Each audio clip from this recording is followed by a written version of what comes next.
Okay. Okay. Let me hit that.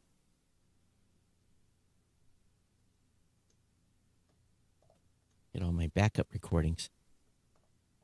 Hey everyone, welcome to the New Media Show. My name is Todd Cochran, and of course I'm joined by my co-host, Mr. Rob Greenlee. Rob, how you doing? Doing terrific, Todd. What a day, huh? Absolutely. So I tell you, I've been doing some stuff here in the studio, and the not trickery, I found a feature that I knew was there all the time, but now when I bring you, used to be when I would flip you main screen, you'd see yourself, but you still see me now. And right. You don't know your main screen though, because you can't see that it's switched, but I can. But this is the view you will always see. This camera view. You won't see any other view on your side. When you switch to me, just me, I'm still going to see you. Is that right. Okay. All right. Well, plus also I got some emails from some listeners telling us that my audio is a lot better since you made your little compressor fix. Yeah. And it was a switch right in the TriCaster that was messed up. So that and some other stuff I'm doing too. So well, you have a complicated setup there. It isn't, I have a pretty simple, I mean, some people would say I have a complicated setup, but compared to yours, it's pretty simple. Yeah. So, I've got another cable coming because I'm trying to do some split audio so that we do right track, left track, and some other stuff because everything's always been recorded to a single track here. So, it's just, I was like, well, I've got 800 cables, but I don't have that one. Of course, right? Yeah, that's exactly the situation. I have something going on in here in my studio too. It's like I would have swore I had like 3 or 4 of those. I just don't know where they are. I do want to mention one thing. I use Shure earbuds, and I was having a challenge with them. There was something scratchy going on in this ear. I kept hearing, and it was driving me insane. I actually had to pull the earbud out last show, and so I went on Amazon, and I knew this. But if you buy you get up above about $100, and on the Shure headphones, unless you jack up the module, they have a 3.5 millimeter adapter here on the side of this, and you can buy a new wire. Oh, you can? You can. And you can also buy new little buds. Right. And actually, most of them come with new buds. Right. Yeah. And it comes with a tool too to clean the ear canal of the earbud, so you can get any wax that's made it back there. Wax gets in there, right? So it's not supposed to, because there's a filter on the earbuds. But I'd had those earbuds in so long that little filter had busted out. So anyway, changing out just the cord. And changing out the earbuds, $40. I got these on Amazon as well. They have an extension that in the clip in the back that clips to the back of my shirt, and I got these on Amazon for like $15. So, and it has like it's got like a 10-foot extension on it. Right. So these were not $10 in ears. These are $535s. I think. I mean, you can spend a lot of money on them. Oh yeah, and I think when I bought them 5 years ago. So, and the other pair lasted me nearly 6, 7, 8 years, and I paid $300 something for these, and just a little. And I've had to do this wire thing once before because it gets jacked up and you sweat and it gets all that.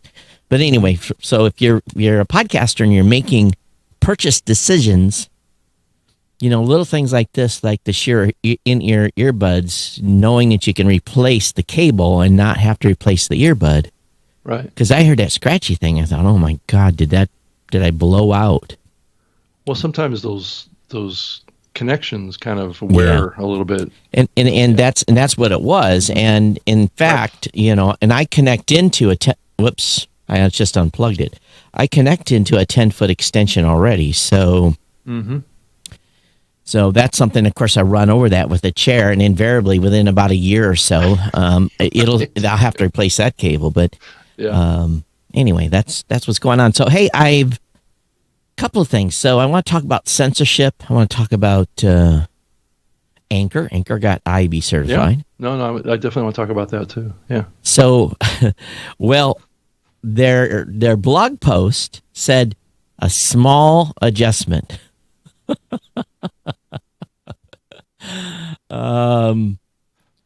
In the numbers. Oh yeah, I've heard conflicting news on that. Me too. I wonder why.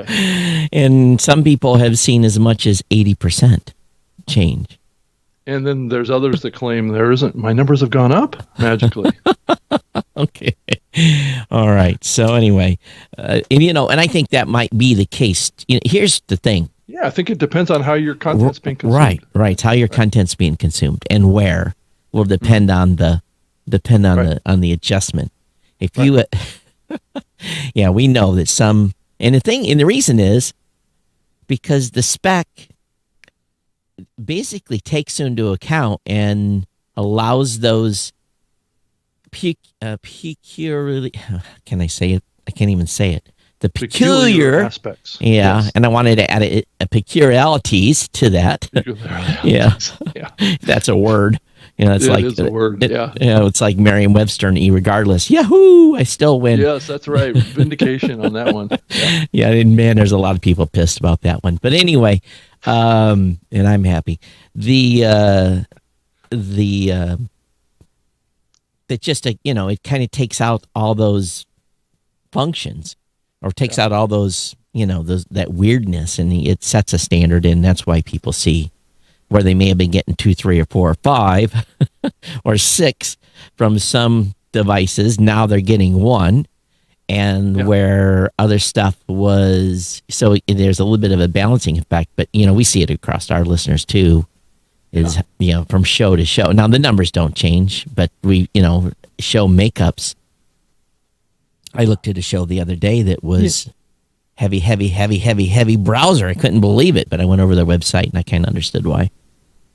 Yeah, I mean the averages that we see off of Libsyn are between 6 and 8% when we switch between uniques and IAB. That's like a mean or average or whatever of what that adjustment is. Yeah.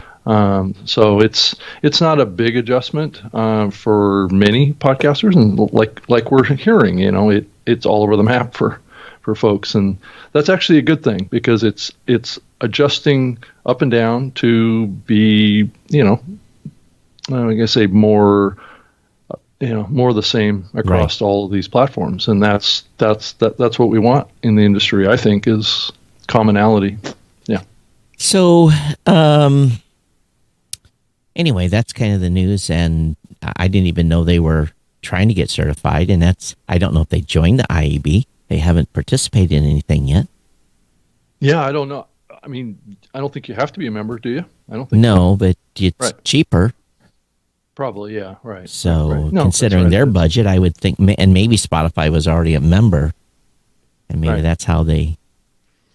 But it is proof evidence, right, that the industry is continuing to adopt the IAB V2 spec. It's good. And I think it's something that's being widely adopted by the advertising side, and more advertisers are asking for it. So it makes sense that this is happening, and I'm glad to see that Anchor is on board with this. I think Buzzsprout was also announced it here this past week too. I think we talked about it in the last show. So it's we did. Yeah. And it's nice to what it really does. We all like to bash on Anchor because they're easy to be able to do so, but it just proves and sets the gold standard. You either, and I think what it probably will do is stifle with these new additions and that list continuing to grow. It may stifle some of this independent stuff that's going on to try to, come up with their own spec. Now, I will say the IAB is working on a updated document for the spec, and it's almost done. Mm-hmm. And, It's not. There's nothing in there that's radical change. No, and you don't want radical. No, and nothing they don't At think's this going to. point. It's a lot of wording changes to solidify the spec, and it's not necessarily a change in the spec. So I think that's a good thing. Mm-hmm. So anything new that you've been hearing out of the Adam Curry side with the podcast index? I have a little bit. Rob, I'm going to let you talk for a second. I need to go flip a knob. During some of my testing, I can tell that I'm only hearing you on the left side, and I know why. So I'm going to switch to you. Yeah, I'm going to give me 30 seconds to make that switch. I'll let you talk. Okay. All right. Well, I think it's terrific that Anchor has made this step. They are a huge host of podcasts out there, and the more adoption of the IAB V2 spec that we have, the more consistency that we have in the industry around our metrics out there, and I think it's all good. So I think that the list of companies or hosting platforms that are supporting the IAB V2 spec is I think we're still probably at maybe half of the companies that are IAB certified on this. So I think that maybe a certain percentage of them probably never will be IAB certified, but a lot of them will be put in a position where they're going to have to claim that they're compliant with the IAB in order to really grow their business, and that's one of the challenges that I think that the smaller companies in the industry have, is to be able to get that certification. Yeah. And then part of the updating language, a part of the spec is to kind of tighten that up so that companies know they can't necessarily use that word, compliant. Right. Yeah, and I think it's really confusing to a lot of people. I think we talked about it last week too. So I think it'd be great if clarification was done on that. Yep. So anyway, that's what's going on there, and I'm happy to see it. Another thing too, I spoke at an event yesterday, say 6 to 7 p.m. last night. Had a lot of great conversation with a group of podcasters, but they the censorship topic came up, and it was asked. So was that your keynote? Yeah, at the Christian. Yeah, at the Christian Podcast Conference, and there's and I assured podcasters that were listening to that the podcast companies are not censoring or ghosting or anything, but that community has a huge concern of censorship on social media platforms. Now, I can't control what Facebook, Twitter, and everyone else does. That's, but, I just basically said to them, I'm like, listen, we know that Spotify has been taking shows down that have music in it for copyright violations. We know that they've been removing some shows that they deem they've been more aggressive than Apple and taking shows down that don't meet their community standards. And I tried to basically tell them, listen, these are independent platforms. They're allowed to make decisions on content that they want exposed to their listeners, and you either agree with it or disagree with it. And then going back to the discussion about their own shows, their own .coms, their own RSS feeds, all that stuff, then I said, you protect yourself. And I've just tried to educate a little bit, because I think the organizer of that event was in agreement with me that on the podcast side, there is no censorship. Now, I was asked, and I probably didn't word it right, and probably my Barry would get pissed off at me, because I was asked if we've ever censored shows, and censor really isn't the right word for actions that I have to take as a hosting provider. We take content down from a violation of terms of service. Right. And I told could be seen as censorship. It could be seen as censorship. that's not the basis that we go off. I mean, Right. that term censorship is not really it's a negative term. Not It is a negative term. Right. So I just basically explain, listen, I've got a terms of service just like any other company that basically doesn't allow hate speech, doesn't allow violence. There's I'm not going to get into legal S. You want to read our terms of service, it's at blueberry.com.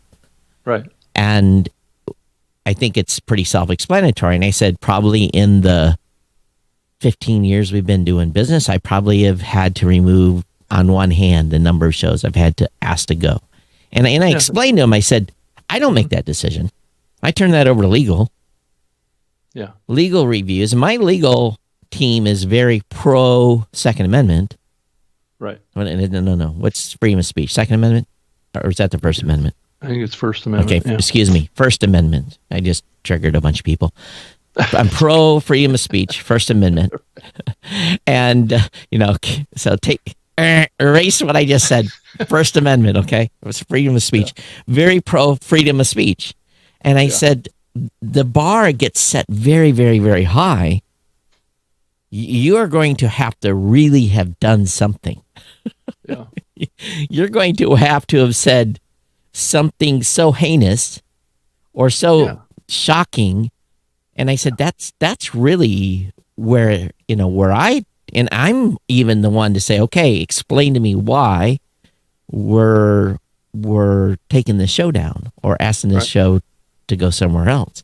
And again, I've probably done that a handful of times. Probably you guys the same, probably not that many times, right? No. Well, I mean, I've been with the variety of podcast hosting platforms, and I was involved in that Alex Jones situation back a few years back with Spreaker. So it was definitely content that was threatening to others. Hate speech, the whole stuff which is clearly in the terms of service, and we don't, podcasting doesn't want to be a purveyor of threatening content or hate speech or any of that kind of stuff. That's not good for anyone. But I wouldn't call it. You could call it censorship, and I believe that Alex Jones took that position that it was censorship. But it was really, I didn't take it down necessarily because 100%. It was our choice. I was under a lot of pressure from the other listening platforms to remove it as well. So it was kind of a community effort. I don't react to what other companies do or don't do. So again, no, I get it. I purely went back to our legal standard in our terms of service, and I said, okay, and we didn't take anything down till it was reported because I have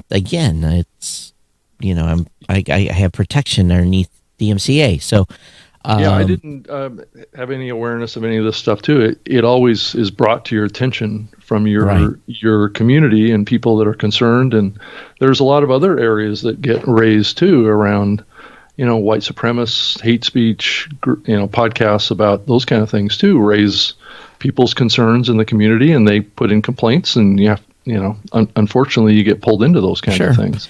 So again, as I explained to them, and I'm also, there's worries about the space, and it goes back to what we were talking about. You had asked me about Adam Curry, asked about the space, and I said, listen, again, my stance, and this maybe Adam doesn't like me taking the stance, but what they're doing over at the Podcast Index is, in my opinion, an insurance policy, and it allows us to continue to try to influence the space and things that we want to do to advance podcasting, and not necessarily, Google, Apple, and everyone else, be dictated to. Being a little proactive in introducing new features, as long as we don't break as long as we don't break anything else. So, I think what they're doing over at the Podcast Index has a lot of steam behind it. We put out a post last week that talked about the support of it. We're not going to support every namespace because some of it doesn't make sense for us as a platform. If we find a use case and it's adopted widely, we will probably add I've committed the team to 2 or 3 right off the bat. Okay, you're talking about individual tags. Individual tags in the namespace, Right. And I've also told my dev team, if you're not involved in the conversation with them, then other companies who are involved are going to dictate this. So, participate or be quiet. But I think... So I did hear that there may be at some point that group basically putting out their own RSS feeds with new tags in them. Well, they've already started to put new tags out. I know, but where is the question? Well, I think it's going to be on the Podcast Index website, but they shouldn't be putting out tags for my show.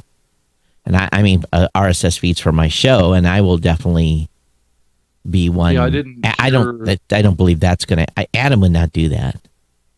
I didn't hear enough specifics about it. I mean, other than just to hear that there was a desire on the part of that community to start issuing RSS feeds with the new namespace. And I'm not sure what the context is. Well, the desire is to support it.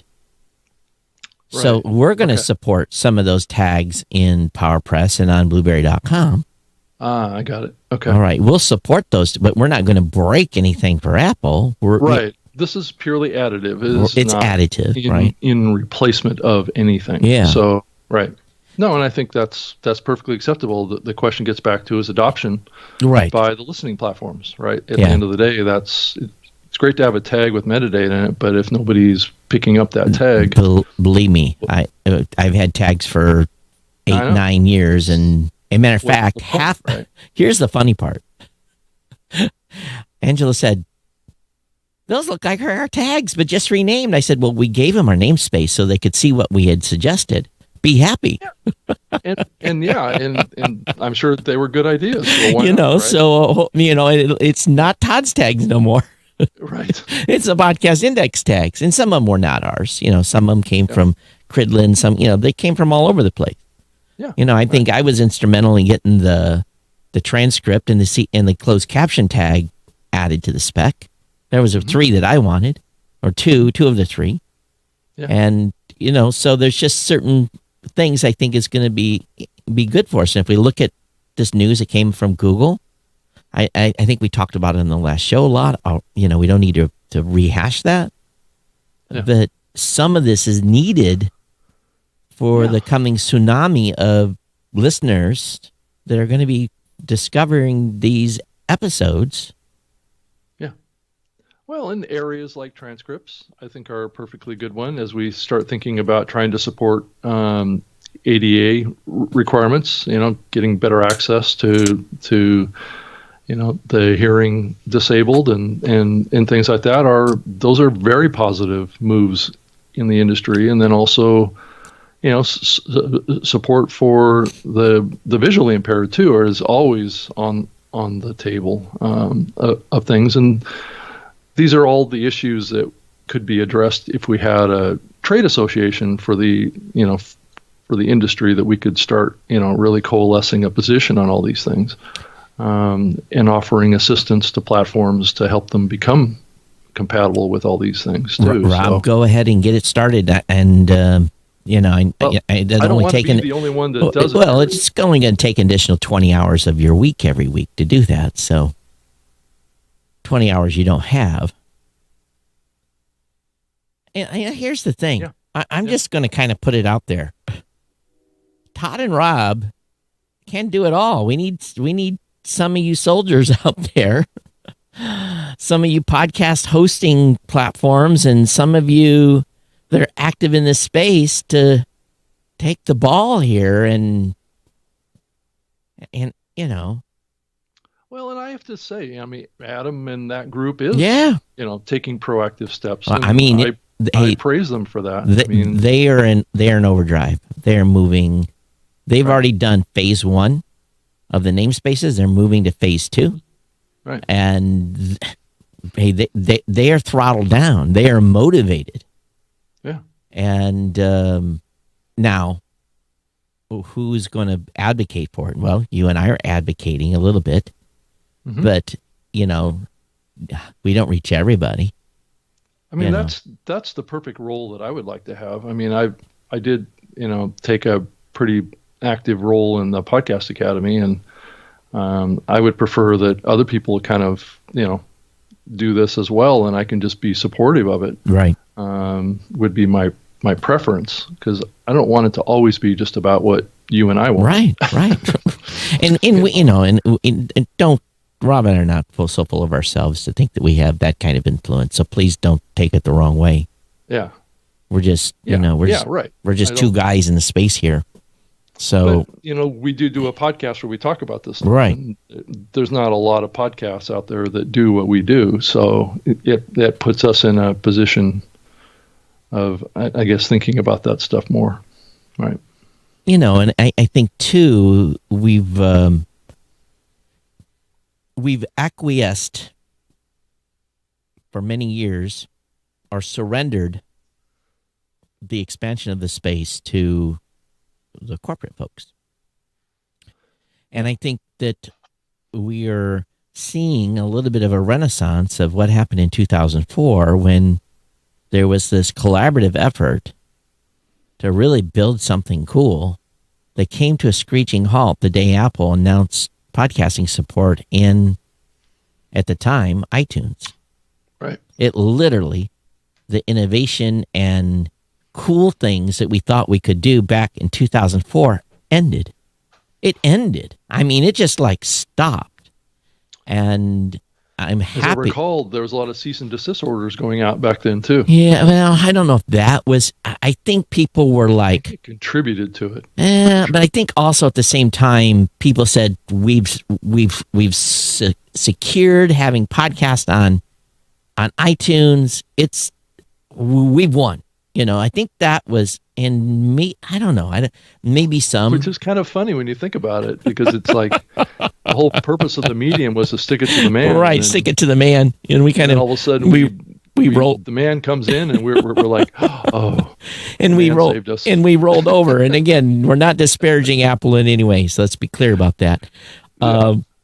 No, but it is. I mean, if you think about the culture of the medium, and I've been talking a lot about the culture of the medium here lately on other podcasts and things like that, and because I think it's important for new people to the industry to understand why things happen sometimes in this medium that are a little unconventional. Yeah. So, and I'm stretched pretty thin. I'm just, I'm running a company. Yeah. And I'm living this 50, 60 hours a week. So there's just not a lot. Now, what a trade association is needs money, and it needs a couple of bodies that are want to get things going. But, we've had a couple of groups already try that, and I think they really kind of realized, ooh, this is a lot of work. Well, and it was started by folks that didn't have deep pockets to put into it either. Right. And that's where we run into the struggle, is that most organizations like that need to be funded by the larger companies. Yeah. And to get off the ground. Case in point, the Podcast Academy, right? I mean, there's a lot of bigger podcast companies involved in that. The board is going to be expanding. We're going to add 3 more governors to it. So it's, things are moving in a positive direction with that organization, and the same type of thing probably needs to happen around a trade organization. And at the same time too, Podcast Index, the stuff they're putting together, needs some financial support too. Right. So, and that's why, what they're doing is very organic and very open and but it's lacking in support around money and staff, and there's a lot of volunteers, but I don't know that you can really scale this on volunteers. Well, I think maybe you can, because he went around it right. He went the dev route. He kept the suits. He kept the suits off to the side. So devs, they love to tinker. They love to build stuff. Yeah. That's true. And that's where this industry came from originally. But I do think that the business people in this medium are here in a much bigger way than existed in the past, right? And they have a lot of influence now. But at the same point, right. we can go to each independent podcasting company and say, "Hey, will you please at least do the log tag?" And a few of these others. That's true. And I think people can put that in their dev cycle. It may not happen this week or next week, may happen early next year, whatever. And the more people that adopt it and announce that they're adopting, then it's a little bit of a, shucks, we got to do it because they did it. You know, how many things has Blueberry did because Libsyn did, or Libsyn did because Blueberry did, or Podbean, or whoever. Yeah. We did something because Buzzsprout did something, or whatever.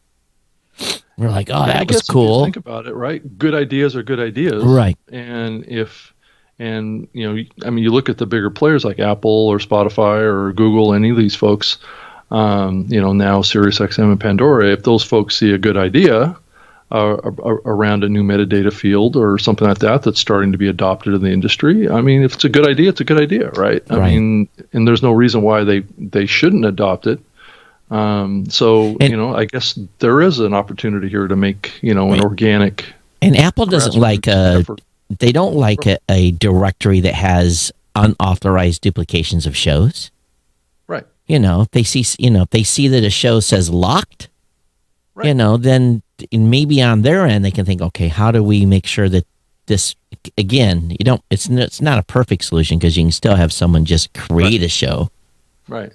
You do Yeah, we should probably explain that. That's one of the tag recommendations, is to create a tag that basically keeps control of your RSS feed so it can't be duplicated. Right.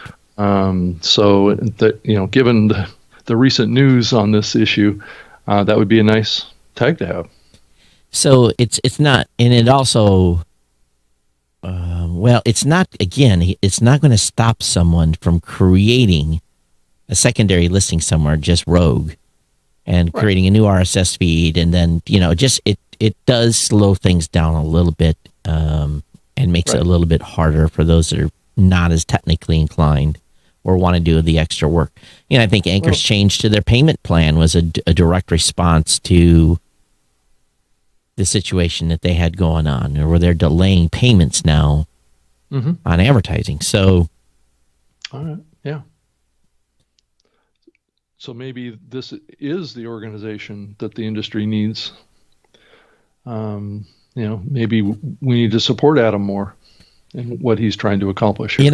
And he's not just doing technical stuff. And Sean just put a link up in the show notes that says, have you seen this demo of the crypto payment feature? Now, let me see if I can get that loaded on the computer here.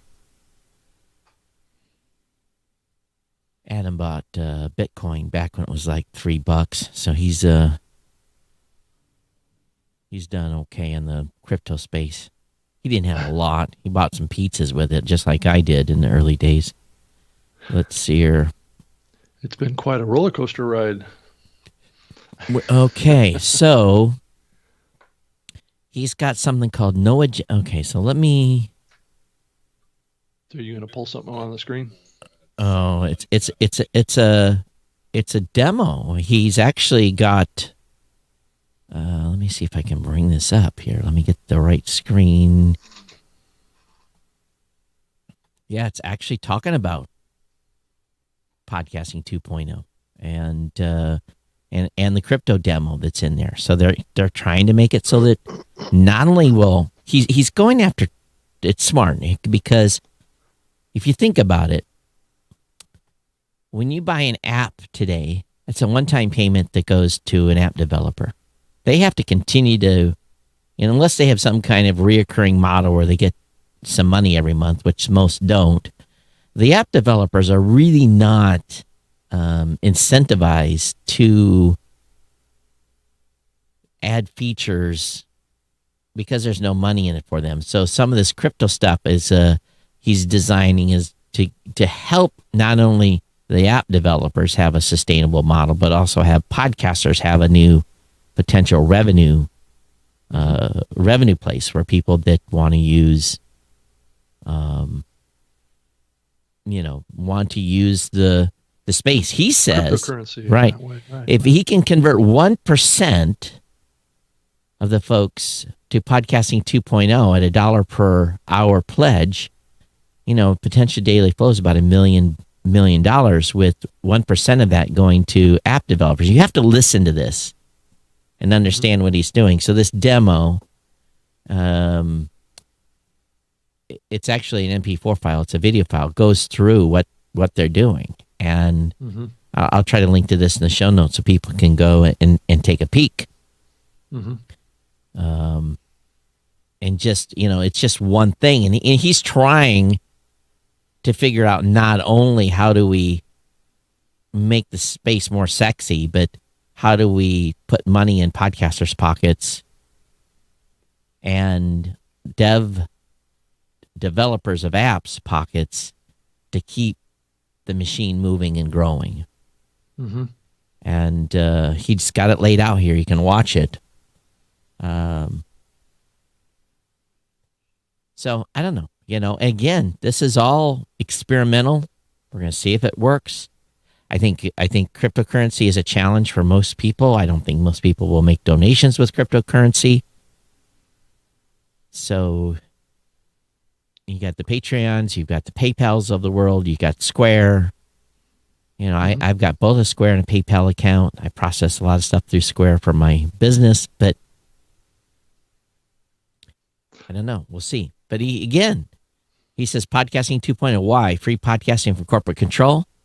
How? Integrate decentralized content with decentralized money. So, it's kind of an interesting statement. And build a self-sustaining ecosystem for podcasting. So, yeah. The other tags in there that I saw were around multiple enclosures. Right. And what's your thoughts on that? I mean, shows that like ours, you could make, it would be really kind of cool to have that capability. But the problem is that the listening platforms aren't supporting I don't think they'll support it. Yeah. You think they would? I know they would. No, I don't think they will. I don't think they would. Yeah, I don't think they would either. I mean, it'd be great, and just to give you an example of what it could be. And I've been thinking about multiple enclosures for many, many years in the podcasting space, especially back when video podcasting was more popular, where you could have one feed that has two enclosure links in there, one to the video and one to the audio. Right. And that would show up in your episode listing in the listening platforms. You could choose what you wanted to watch or listen. So. Nothing stops you now from doing multiple enclosures. It's just most of the engines out there will take the first enclosure and use that as the... Right, or some of the platforms now, I mean, if you look at the list of support out there, there's a list of listening platforms that just support audio, and then there's a list of listening platforms that are still supporting audio and video, and then there's other ones that are just doing audio, but they're converting the video into just an audio experience. So you kind of have there's three separate groups that are out there still today.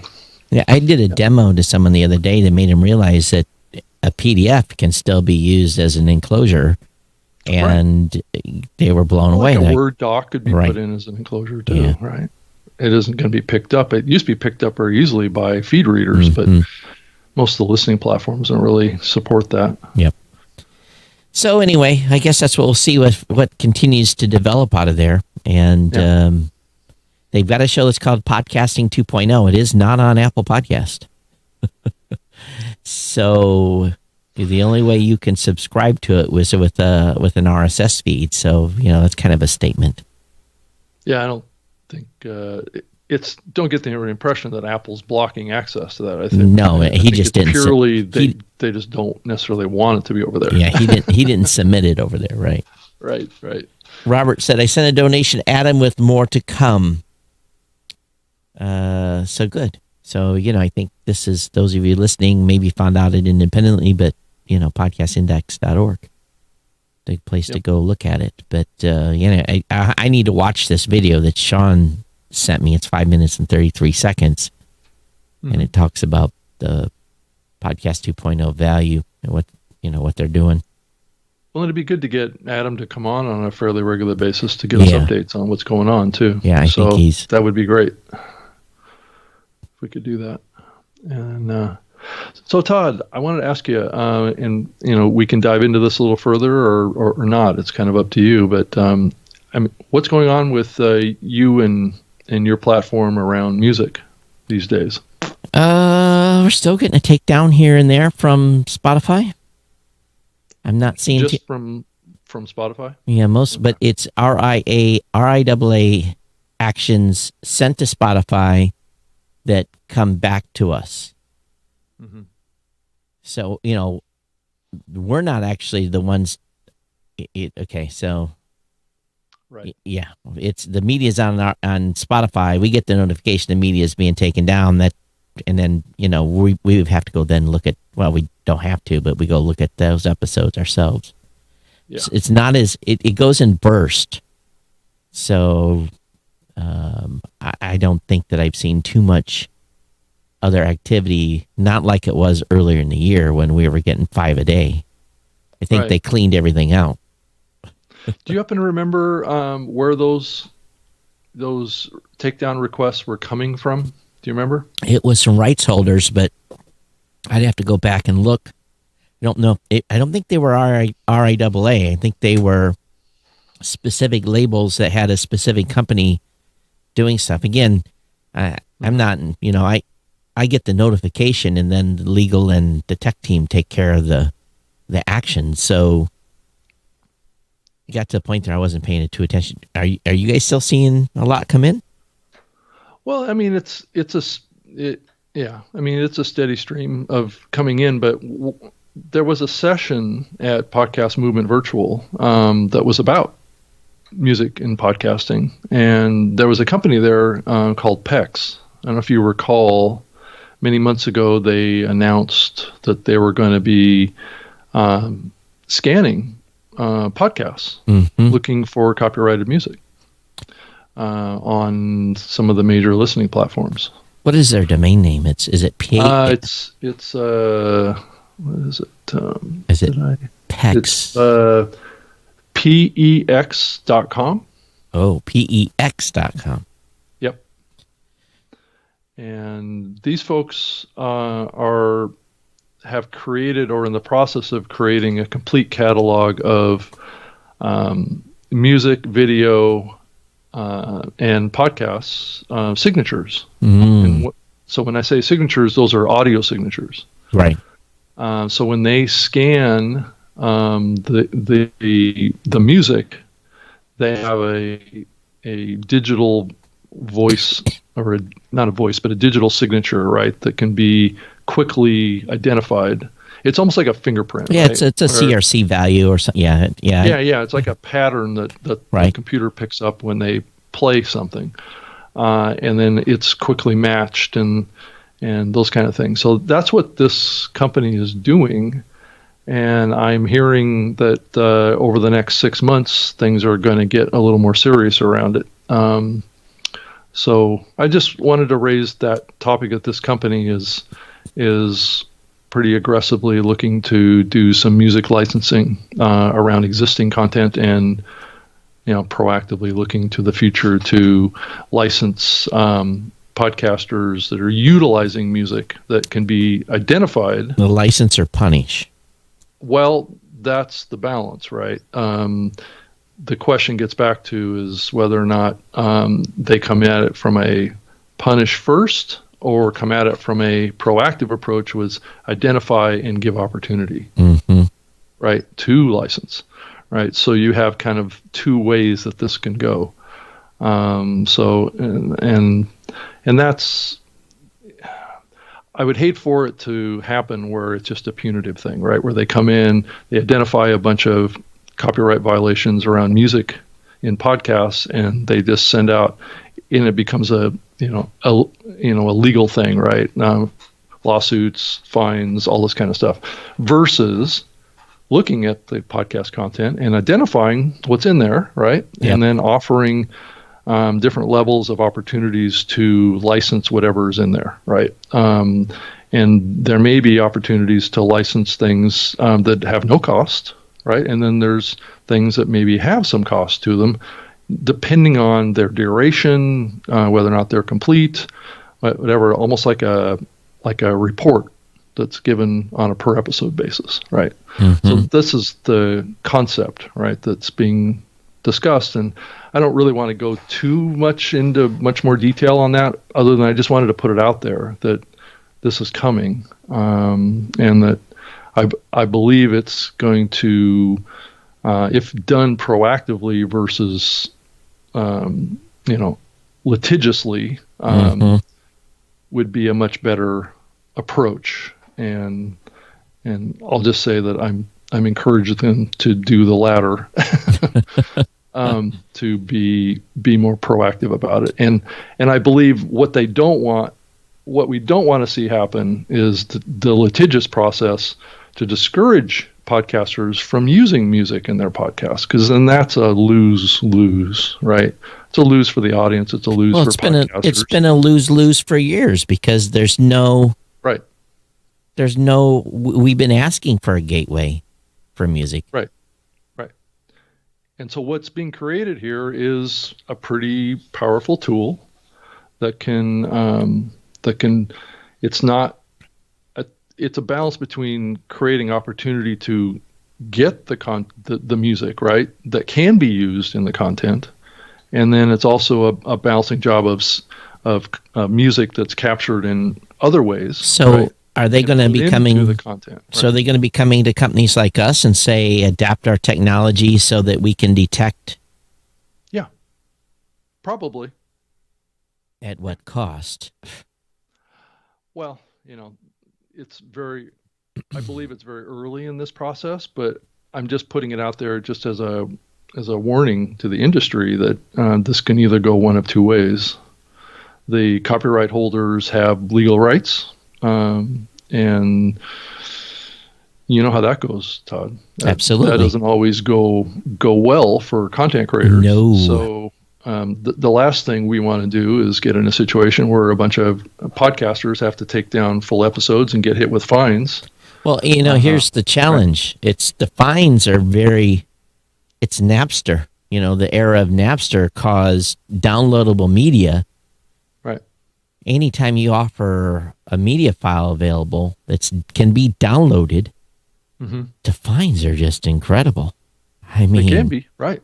You're talking like $10,000 or more, something like that per download. Right.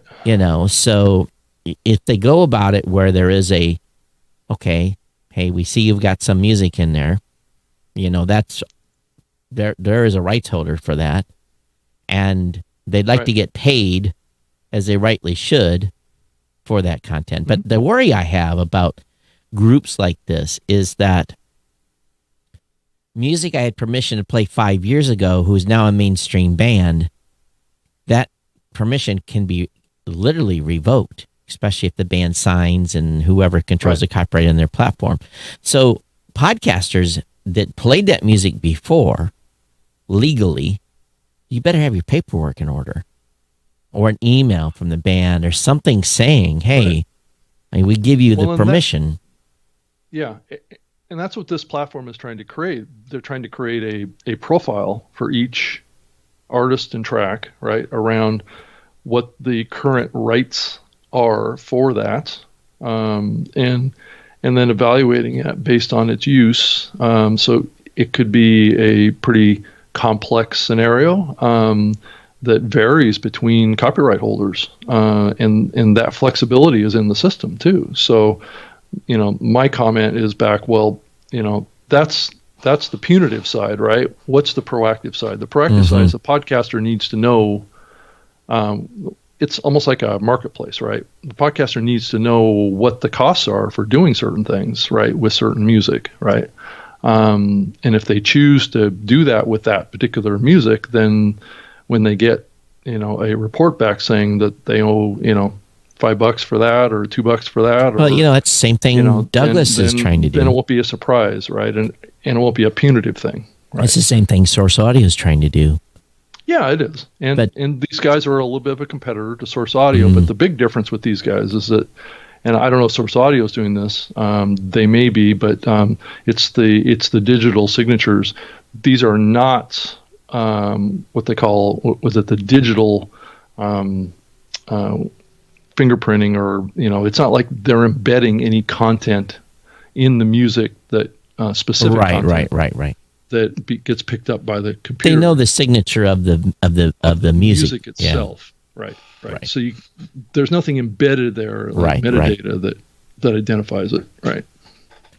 Well, we knew this was coming, and obviously Spotify's trying to figure out a way to have music on their platform, and they have, because they're a streaming platform, so they can do that. Right, but those aren't podcasts, so that's what. Right, that's true what too. This initiative is all about global rights, and that was emphasized here. Global rights. That's a big undertaking when you say global. Right, because oftentimes the music's licensed for the United States only, and it's not even licensed for Canada. If you're an American. Exactly, and that's the challenge for the music industry, just in general, is that they have had regional or country-based rights. Mm-hmm. That's been going on for years. I know that was one of the big limitations of the BBC podcast for many years, is that they were doing music podcasts, but those music podcasts couldn't be downloaded outside of the UK. Right. So there was specific licenses that were initiated back then. There is a desire, I believe, or a part of this, maybe some of the rights holders are going to require geo-gating on distribution of these tracks in podcasts. Really discouraging that entirely, but from a technology perspective, it is possible, right, with dynamic ad insertion.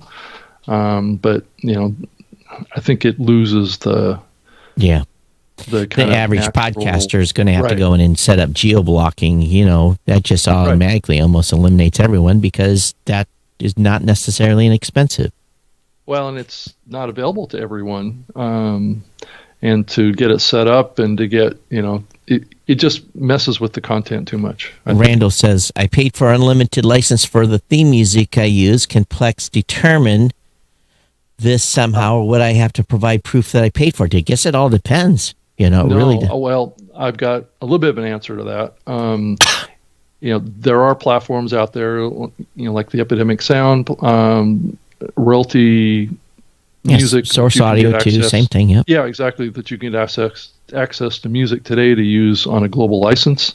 Those will be in that PEX catalog, so they will be able to detect that, and if in matchup databases, and be able to confirm that this particular podcast has a license for that. So it's built into the program. Right. So yeah. So you should be clear with doing that. So it shouldn't be a problem. It's just pulling all the data together from all the rights holders and making it pretty easy for podcasters, I think, is the key. So I think what you just need to be aware. Their podcasters are playing music. Keep your receipts. Print out your documents. Make sure that something doesn't miss in. Make sure you have your documentation in a folder or wherever it may be. Hard copy, digital copy. Someplace it's not going to get deleted. Yeah. And I'll invite a representative from PEX on the show, and they can dissect this for us. But this is something that's coming in the next 6 months or so more. So I tell you, a little honey will go a long way versus a stick. Yep. And that's what the message that I'm delivering. Yet, though, Rob, let's be fair. We've been warning people for a long time. Mm-hmm. But I also don't want to discourage people from, this is the balance that we have to strike too, is we don't want to stop people from supporting music and podcasts, because and that's my worry about this, is people are going to get scared. And it's, once you lose it, I think it's hard for it to come back again. That's the problem. Well, people are running under the radar. You got a radio going on in the background? It's outside. Oh, wow. Someone's rocking out. Yep. So I think I think we knew. Speaking of music rights, I can't even have this playing in the. No. Yeah, we just got to keep talking to make sure it doesn't sneak in. Right. That's why I see a lot of YouTubers. Oh, commercial music. I'm talking I till they can't turn it off. till they get past it, to talk over it, and that doesn't always protect you because they just need a few seconds to hear and say, "Oh, bing." Yeah, right. So yeah, it's turned down now. Yeah, well, that's good. You have to go to the door and you turn that. What's the same thing that happens with the lawnmowers, right? Yeah. The weed eaters. That used to be me. Yeah. Studio windows would be open. I'd be like, oh, you got to be kidding me. When we started the show at 6 a.m. before, it was not a problem because it takes a pretty dedicated person to be outside with a weed whip at 6 a.m. Yeah, they probably make their neighbors pretty upset too. Yeah. So that's interesting that, I guess I'm going to have to go back and watch some of these sessions from Podcast Movement. But who else was on the panel with him? You know what? I don't remember who all what was on there. I know the Source Audio folks weren't there, which I was a little surprised. They had their own session, I think. Yeah. But it's interesting time. Yeah, it is. Technology is, maybe coming up with a interesting solution here. Hopefully, again, a little honey versus a stick would be great. Well, there's always going to be a stick there. Well, that's probably true too. You ignore those emails that come in. That might. I don't think the stick's going away, but I think that the honey could be added, and that's what I'm hoping to encourage. And I think that kind of sits a little bit on our backs as podcast hosts because we have a big role to play in that, I think. Well, time will tell. Yes, it will. On what happens there. Yeah. But if the word isn't, you have to be living underneath a rock at this point to have not realized you're not supposed to be doing this. So. Right. And those that are will be found out at some point, and hopefully when that happens, there will be proactive steps that a person can go through to make themselves legal. And if there's some music in there that is just too expensive to license, then we have a choice to make, right? We have to remove it. So yeah, that's where the stick comes in. The challenge, though, is it's such a disparity because if you look at radio, you can set up. If you listen, they got these great digital radio stations now. You can get really crisp sounding content. You can record that, and you can record easily. I did for years record stuff from streaming radio so that I could listen to it later. And and it comes in a media file. Right. When I was a kid, I used to have a cassette recorder that I used to play the LP and hit record, or listen on the radio and hit record, so that because I didn't have no money as a kid, and I wanted some music. 16 years old, I want some music from my car, right? So it was painstaking. You got a mixtape. You didn't get Boston Live, or you didn't get Queen the Game in its entirety because radio stations rarely played the album in its full length. Yeah, probably for the same reason, some dude sitting in a... Right. But those weren't high-quality recordings, but for a 16-year-old, they were fantastic. But now we've got music everywhere we go. Right. I've got the family plan set up so my son can still get access to Apple Music. But are you downloading MP3 files anymore, though, Todd? That's the other question. Oh, I have my own. I was quite a collector of music. In my early days, I think I've said it on the show, I DJ'd for a number of years when I was young, and my LP collection is pretty impressive. So what I've actually been doing is actually digitizing some of those LPs. Well, not albums, because albums I can find. Right. But 12-inch singles that are extended plays. Right. I've got literally hundreds of those, so that you can't find. anywhere online. So some of that stuff I've been digitizing little by little. As a matter of fact, I've been going through a whole process. I'm digitizing home videos, converting all my DVDs to media. I'm just getting everything digital so that this media VHS tapes that may go bad over time, get all that stuff archived into a digital format just to have personally. But, I'm still, I probably have 45,000 different MP3 files of content I bought. And again, it's stuff that's old. It's not new content. It's stuff I bought when I was, in the 80s. So. Yeah, and I pulled up an article talking. The PEX put out a study suggesting that 17% of all podcast episodes include music. I don't know if that's an accurate number or not, but as you can tell, they've been scanning shows on Apple Podcasts to come up with that. That's interesting. So the enforcement part of this is, it's going to be rolling out more and more and more, right? As more copyright holders get into their database. Right. But that's what they showed back in May 21st. An article came out talking about the composition of music in podcasts. I've never used music. Well, I did my first 2 episodes. Episode 1. And there's a range, right, of how people use music in podcasts. There's intro, beds, there's lead-ins, full track. All that stuff is a big part of it, right? So, yeah. I don't know. I guess we'll see here where this all leads. Well, I think the industry has an active role in hoping that we can shape this a little bit. Yeah. At least I hope that I can help shape it into something positive, not something negative. There's always going to be a negative part of this, though, because there's going to be rights holders that aren't going to want their full tracks in podcasts. They're going to want to have them taken down. Yep.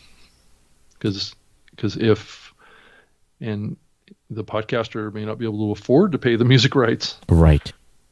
Yeah. So that's the downside of it. Well, I guess time will tell. And if we get them on here, that'd be a good time to quiz them a little bit.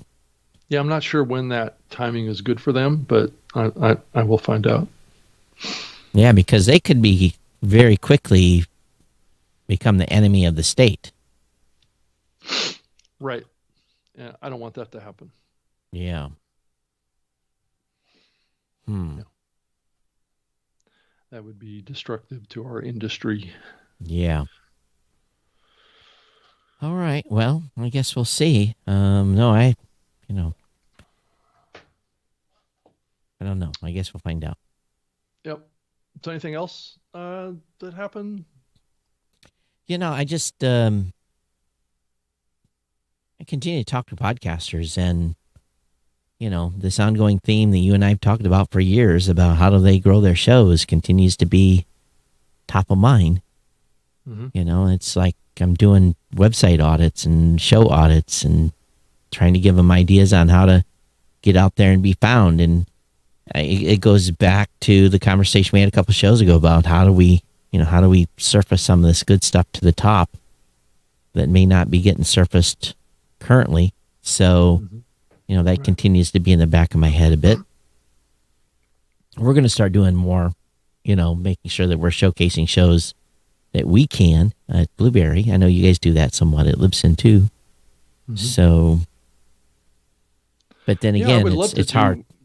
Do more to raise awareness for shows. It's just such a hard thing to do, to be fair about it. Yeah, because there's so many. Yeah, and that's a good thing, but it still doesn't eliminate the challenge.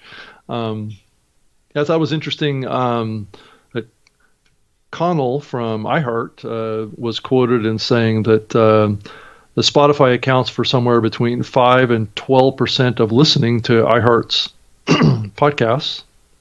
And then also suggested that exclusives are bad for creators, brands, and listeners. Well, That's an interesting comment. It is an interesting comment, considering don't they have some exclusives over there? I don't know that they're exclusives to just iHeart. Oh. I think that they're exclusives that iHeart is creating for the podcast ecosystem. I don't know that iHeart has gotten into shows that are only available in iHeart. If you think about it, we've known that forever, because what do we continue to? Well, hey, welcome to the club. Welcome to the club. Welcome to. Wow, that's the first thing, just kind of dawned on me. It clicked when you said it, Rob. Wow, welcome to the party. It's the first thing that maybe has come out of iHeart's mouth recently that I was like, that you just informed me on here. I'm like, wow, good. Yeah, they understand. That's why I mentioned it. I thought it was an interesting development. Yeah, and if you dive into that a little more, if you're baking in ads and they're going with the media, and you're measuring and everything's on pass through, it's more money. Right. Because more exposure.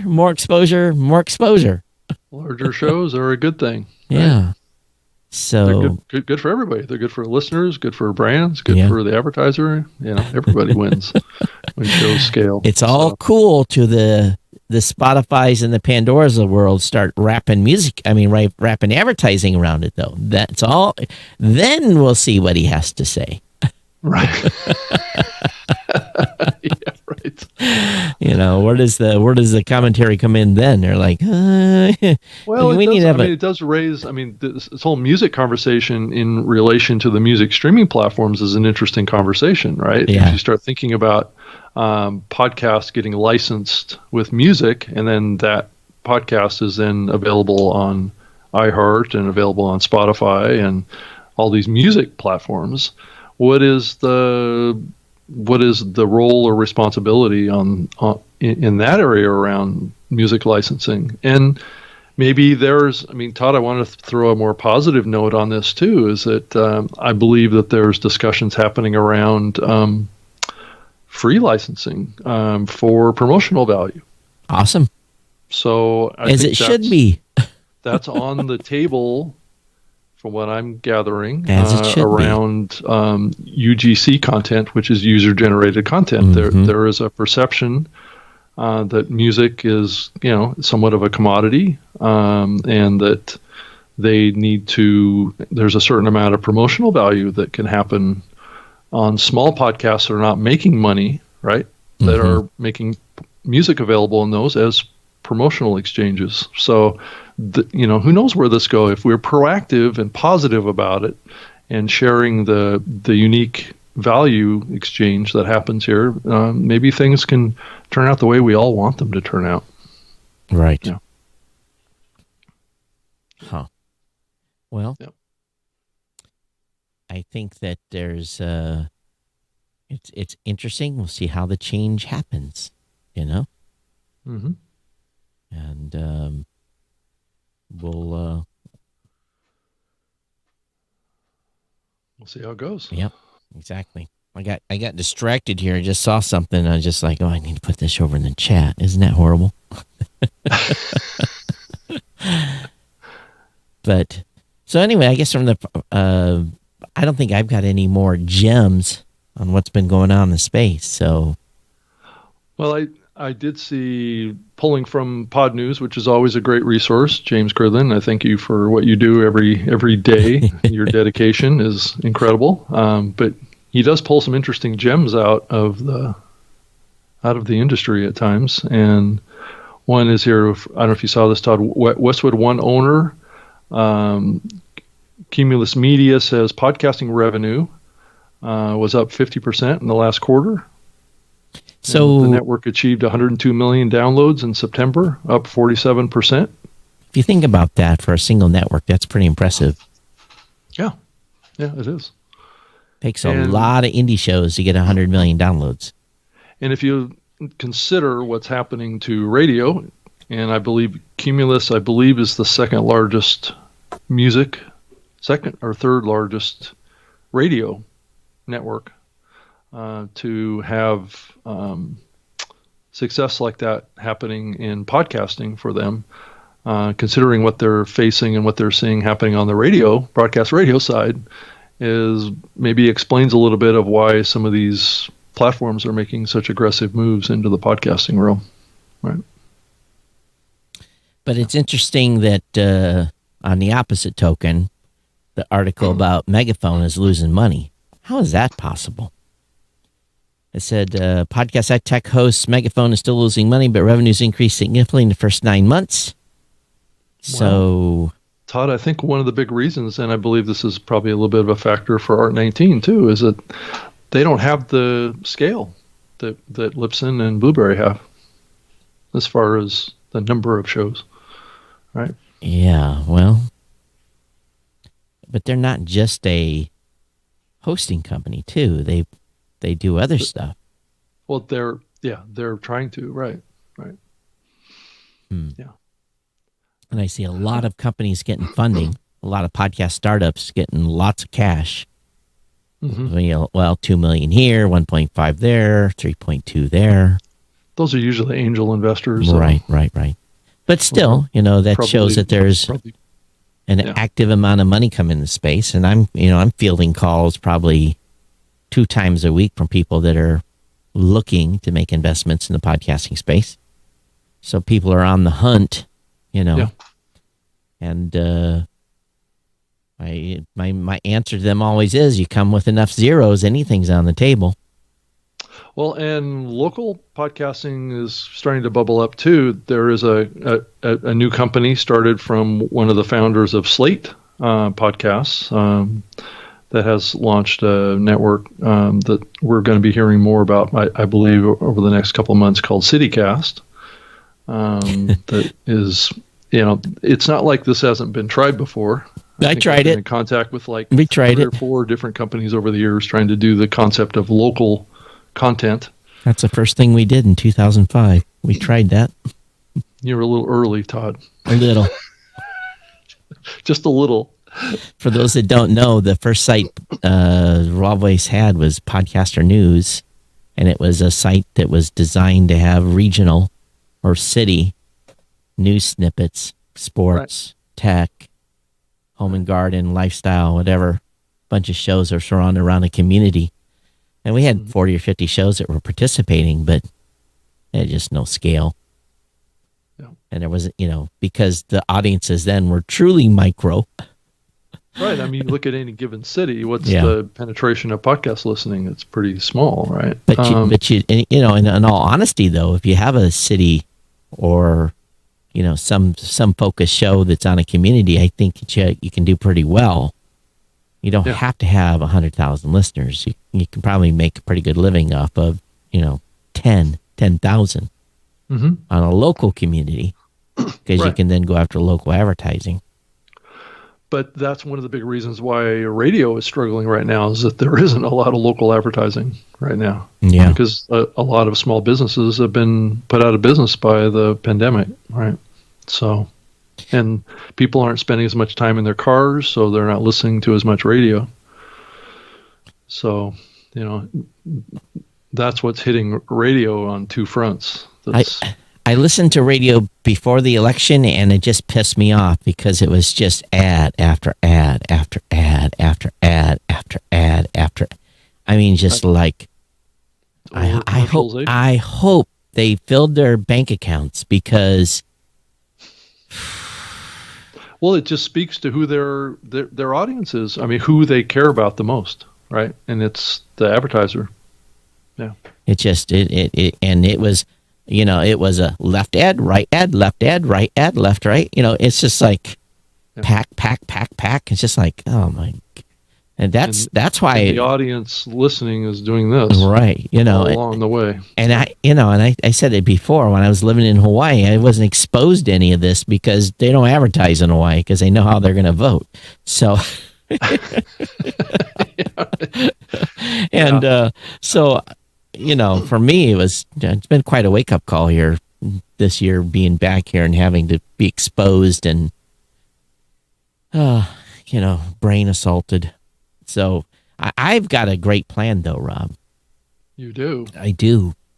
You know, my You're going disdain to start promoting your podcast on TikTok. That's what you're going to do, right, actually Todd? might not be a bad idea. Really. I'm kind of serious on that.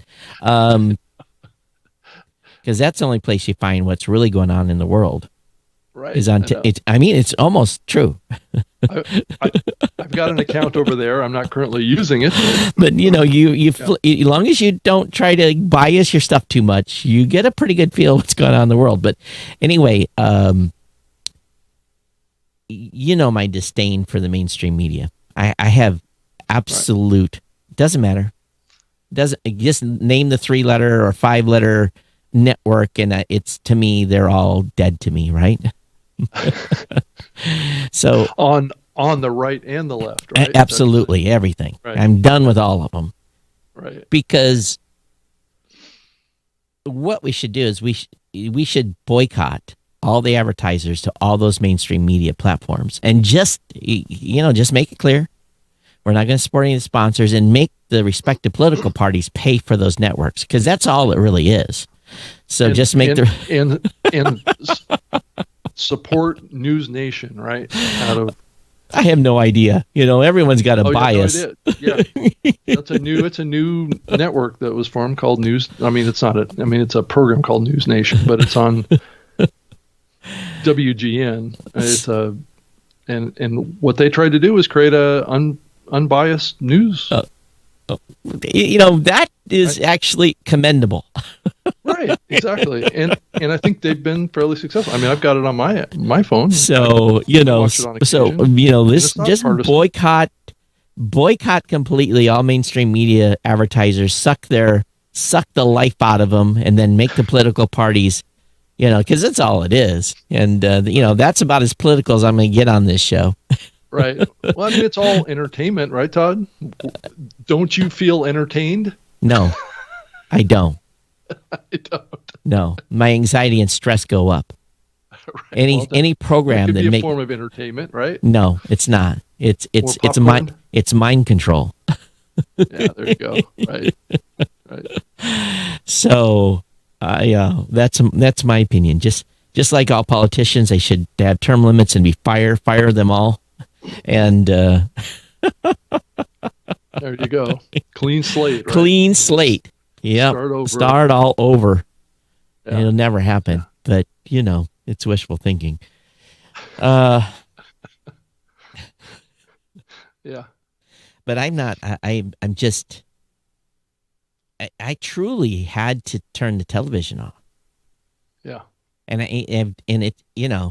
I'm now strictly going on YouTube, and I'm going on. I have, for my sanity, for my mental health. It's just horrible.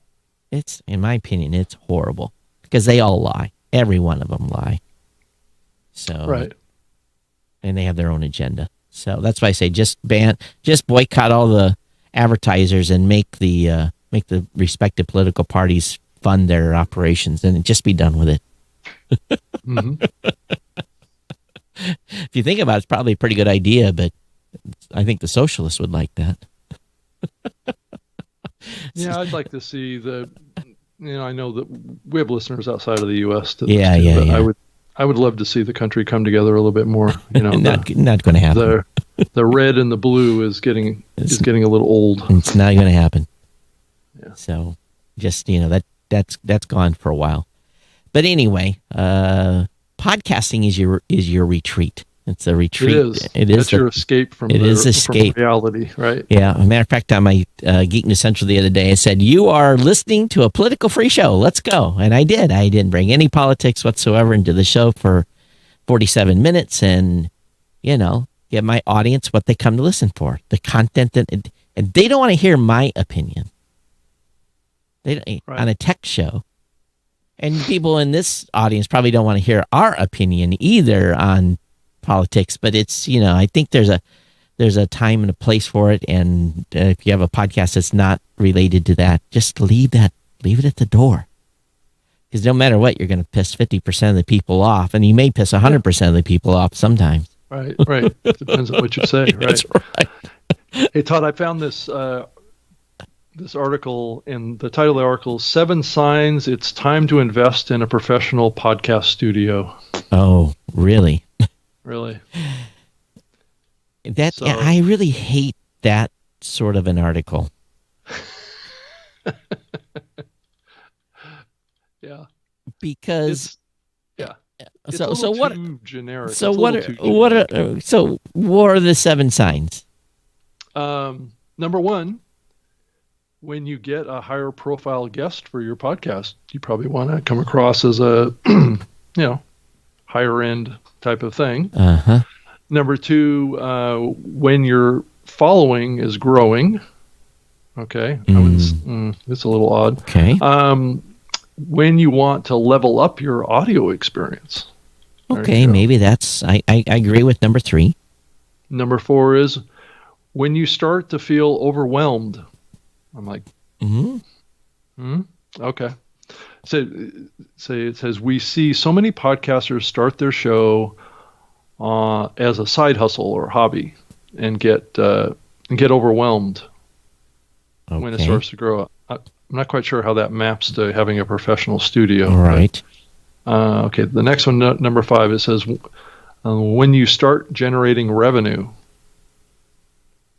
That's the time to get a more professional studio. Yeah, maybe. Okay. Number 6, when you want to build a team. Okay. I'm not. No. Okay. Higher. I guess. You're spending money at that point. You're spending money on a studio, plus you're spending money on people. Yeah. So you better have some money.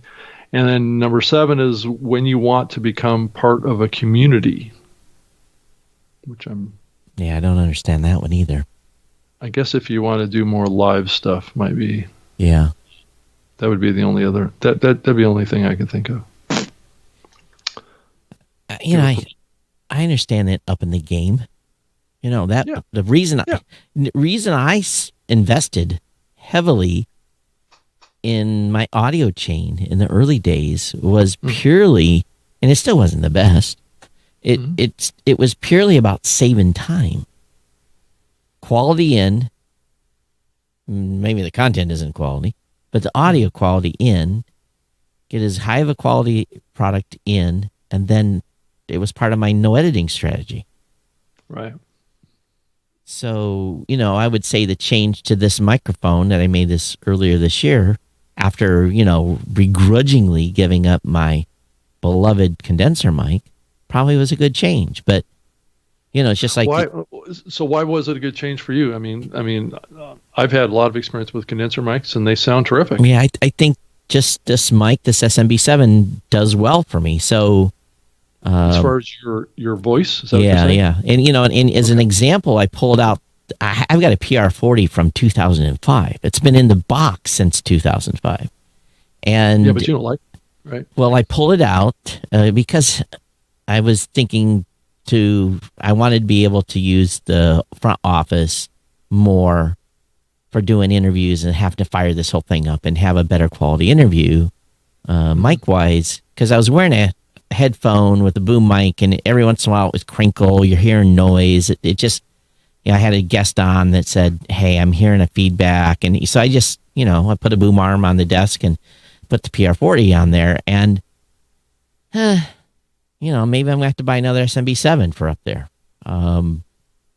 because I'm still not. I don't get the sound I want. I'd love to have my condenser mic up there because I know I've got an extra SM7B here that I'm not using. Oh, really? You want to sell it? Sure. You going to give me a deal on it? Of course. Okay, we'll talk after the show. Okay. Is it new or is it used or what? Off to the side, because actually I want to go out and get one of the MV7s. Oh, I was thinking about getting one of those, but why? Why get that when you? I don't know. I was thinking about maybe doing more content creation with my on my iPhone. Oh, okay. Well, that makes sense. So then I could plug that microphone into my iPhone.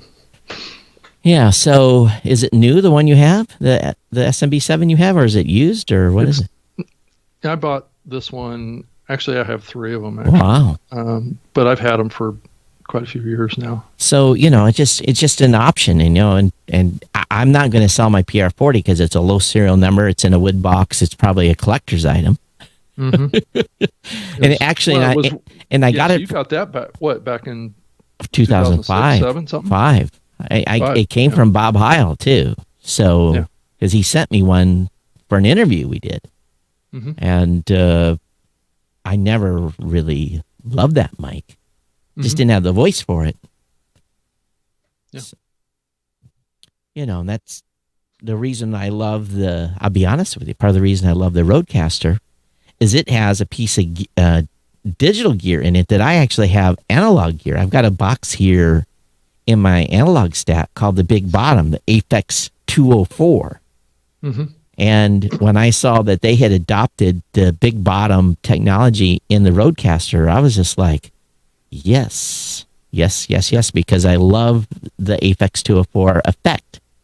And for guys that have voices like mine, it helps a little bit bring more bass and just a little bit different sound. So, like this morning though, I was noticing a little hiss in the headphone, and I went in. I had to make a little adjustment to the compressor here because I moved my NAS to the other side of the wall, and it's just loud enough that I'm getting a little back that I need to suppress a little more. So studio conditions change. But yeah, well, let me know what you want for that bad boy. I was kind of looking. I was trying to figure out how I could get Raw Voice to justify the the expenditure on that new mic from them, and I was just like, I don't think I can justify it. I might be the owner of or one of the owners of the company, but I still have to justify expenditures. It's funny. It's funny how that works. Yeah, I was hoping to exchange it for the same value as the new mic. Oh, all right. Well, that's doable. Yeah, I figured it probably would be. So that's good. Yeah. So anyway, what else for you? What are you hearing? Anything else? We're almost at the end of the time slot here, but yeah, we are last minute. I think those are the big things. I think, I can't think of anything else that's groundbreaking right now or things. I think that the music thing is pretty much top of mind for me right now. There's other things too, but I think that's the biggest one. And what Mr. Adam Curry's doing and thinking about standards and trying to bring people together and keep working on the Podcast Academy and refining that situation. And and things are going well. I think things have slowed down a little bit. You're probably seeing it too around new accounts and things like that. It's not like it was the frenzy of a few months ago, but it's still growing. Yeah, it's still not crazy growth. No, it's not crazy growth, but it's still steady. Steady. Like it has been for 15, 16 years. So what's the next big podcasting event that's coming up? Is there anything on the horizon? I'm trying to think. Maybe London.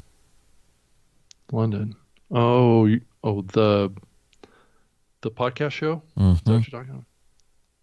Yeah.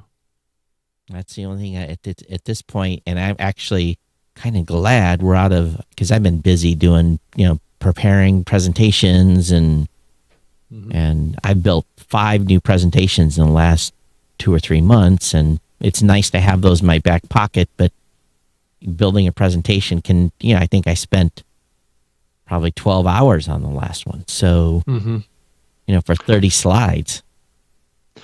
Yeah, I've been thinking a little bit about the Consumer Electronics Show. I know that they are doing a virtual event. Right. Not quite sure how to engage with that. And that's a big event for me typically. And I would be really kind of at this point, around November 15th or so, I would be shifting my brain to think about CES. And this year I'm like, don't have to do any of that. And I've been talking with some of our team members that normally go with me to CES. I'm like, well, what can we do? Well, Right. honestly, I'm going to be working, so I'm not going to the show. So it's not like I can afford to do, unless I take PTO. It's not like can take, and that's what I do when I go to the show. I take PTO, Mm-hmm. Yeah. and I might get to work a couple of hours out of the day, but I'm burn 40, 60 hours of PTO. But if I'm here and they're doing virtual stuff, Right. and I've just learned the virtual value is much, much, much, much, much lower. But It is. but maybe we can get some content. I don't know. I think companies are going to be desperately trying to figure out how to announce stuff,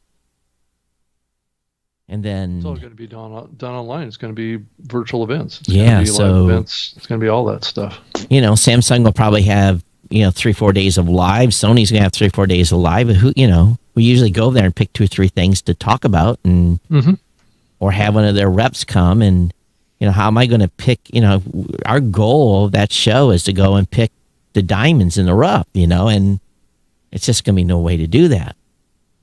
Right. I haven't even registered for the virtual event yet. So Yeah, I haven't either. I mean, but I'm seeing their emails come through, and I'm just, last year we were both down there. yeah, So, and we just got, I don't know about you guys, but we just got hit up by the NAB, and they basically That's said, are you guys coming next year? Because we got money re-rolled over from the, because they canceled the event. So it's kind of funny because I've been telling Barry, I'm like, hey, remember, we've already paid for NAB. We've pretty much paid for Podcast Movement 2021. All these things we paid for in 20 or 19 for 20 right. that didn't happen. And some of that money rolled over for those events. So I'm like, we can adjust the budget line a little bit and use that money somewhere else. And Right.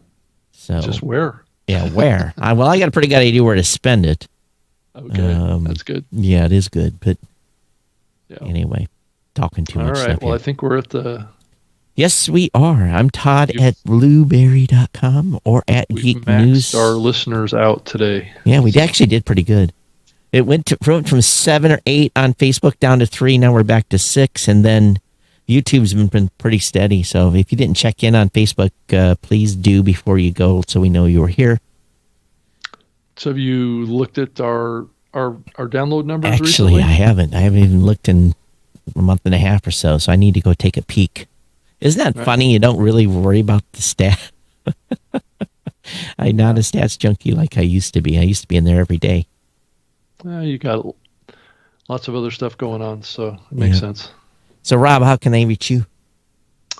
I'm on Twitter at Rob Greenlee, and you can send me an email if you want to. The robg@libsyn.com. It's a great way to reach out if you have a comment or a question. We always love to get emails from folks that are listening to this with tips and things that you're thinking about the podcasting space. And I had a donation come in. It was pretty big. It was $100, but I don't know for who. From who? I know from who, but I don't know if it was for this show or for Geek News Central. Your other show. Yeah, Right, so right. if you contribute $100 to the show, please follow up and say it was for the show. I don't know which show it was for. So I saw, usually there's a little note or something. There was no note. It was just $100. So I appreciate it if you send it to the show. That'll help out a lot. Right. So I just did want to mention that before we leave. So again, Todd at blueberry.com at Geek News. We'll be back with you Wednesday at 3 p.m. Eastern. Do we still want to do 2 episodes a week? Well, I think we're getting close to where maybe we can go back to 1. So the question is, do we do Wednesdays or do we do Saturdays? And I kind of have a preference. The audience may not like it though. Well, let's ask them. What do they want to see happen here? Yeah, Do preferably. you think 2 episodes a week is too much for us, or we just keep doing what we're doing? And would you be okay with us going to only doing Wednesday shows? Would I be? Is that what you're asking? Well, Or the audience. Our audience. Yeah. All right. I think a lot of people like Saturdays for us, but Yeah. I I don't know. It's a tough choice. I kind of would like to consider getting my Saturdays back, but Yeah. to be honest I've been with you. doing shows on Saturday mornings or Saturdays early in the day since I started doing radio Yeah. type stuff. So, yeah. So for those of you watching the show, what do you think of this color? I think it looks good on you, Todd. Yeah, I think so too. I think Yeah. it does. So anyway, all right, everyone. Thanks for being here. And we'll see you on the next go around here of the New Media Show. We'll be back on Wednesday. Yep. And then maybe you guys can tell us in the meantime what we should do. Those of you that hang to the end. So, Right. all right. Ciao. Thank you, Todd. Yeah, thank you.